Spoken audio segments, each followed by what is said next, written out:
الحمد لله رب العالمين والصلاة والسلام على سيد الأنبياء والمرسلين اما بعد۔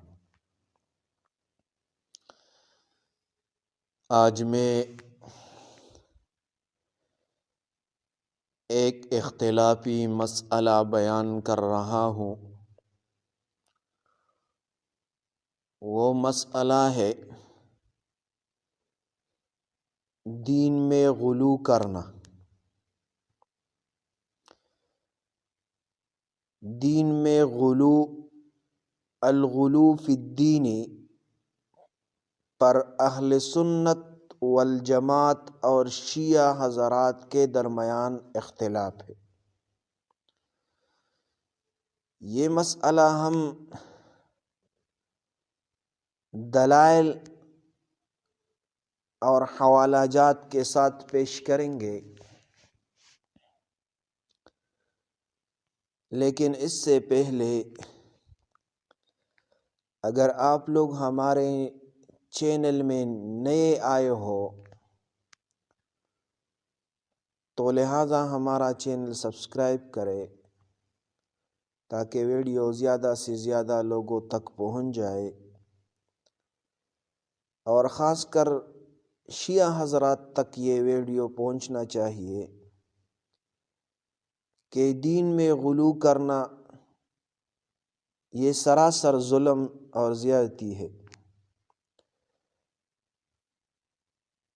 پچھلی امتوں میں بھی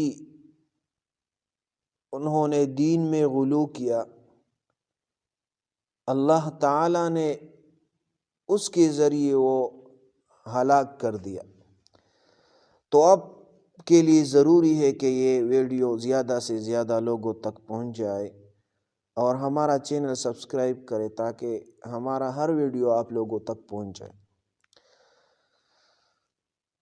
تو مسئلہ یہ ہے دین میں غلو کیا ہے۔ غلو کا معنی ہے حد سے بڑھ جانا، کسی شخصیت کو اس کے مقام سے اوپر لے جانا، کسی شخصیت کو اس کے مقام سے اوپر لے جانا۔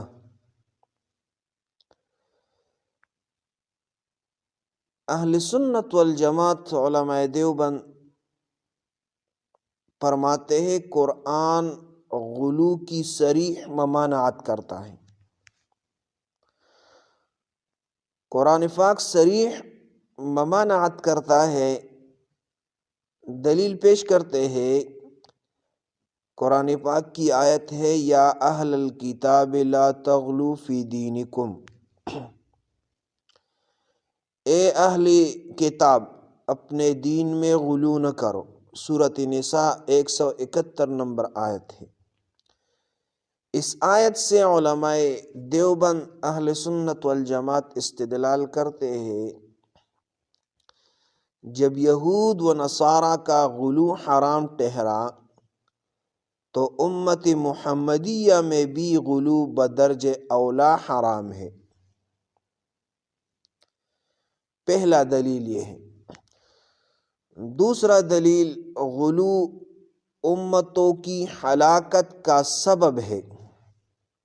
حدیث میں آتا ہے، دوسری دلیل حدیث میں آتا ہے، ایاکم والغلو فی الدین فانما اہلک من کان قبلکم الغلو فی الدین، دین میں غلو سے بچو کیونکہ تم سے پہلے لوگوں کو غلو ہی نے ہلاک کر دیا۔ یہ حدیث سنن نسائی اور مسند احمد نے نقل کیا۔ سنن نسائی میں 3057 نمبر حدیث ہے۔ تیسرا دلیل پیش کرتے ہیں، نبی علیہ السلام نے اپنی ذات میں بھی غلو منع فرمایا۔ نبی علیہ السلام نے خود اپنی ذات میں منع فرمایا غلو سے۔ حدیث میں آتا ہے، لا تطرونی کما اطرت النصارى ابن مریم، مجھے اس طرح حد سے نہ بڑھاؤ جیسے نصارہ نے عیسیٰ ابن مریم کو بڑھایا۔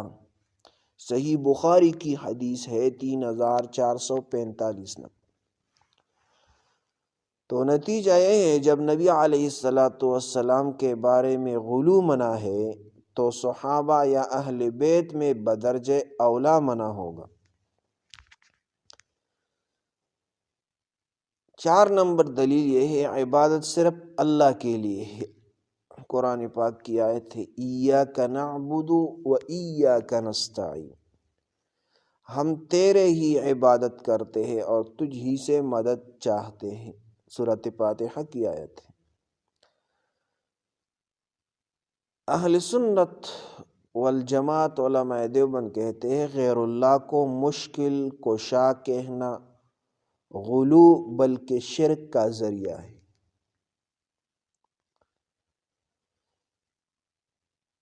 یہ تو اہل سنت والجماعت علماء دیوبند کا موقف اور دلائل تھے۔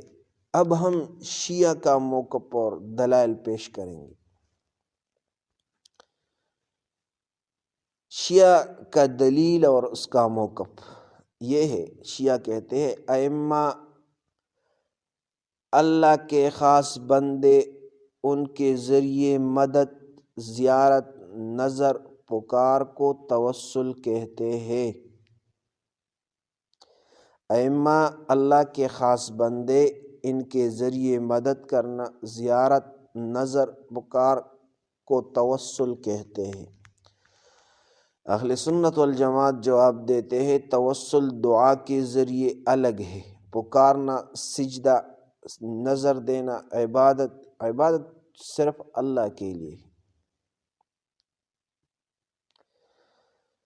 اہل سنت کا متوازن عقیدہ، اہل بیت سے محبت فرض ہے، صحابہ سب محترم ہے، معصوم سمجھنا غلط، مشکل کشا کہنا حرام، قبور پر سجدہ و نظر ناجائز۔ تو نتیجہ یہ ہوا کہ اہل سنت والجماعت دین میں غلو، بدعت، گمراہی اور امتوں کی ہلاکت کا سبب ہے۔ کہتے ہیں کہ یہ امتوں کا ہلاکت کی سبب ہے۔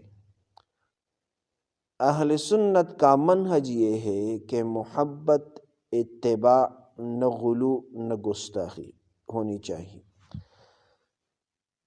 تو یہ ان دونوں کا اختلاف ہے، ہم نے دلائل اور موقف پیش کیا دونوں کا، یہ یاد کر لیں اور دوسروں کے ساتھ شیئر کریں۔ جزاکم اللہ احسن الجزا۔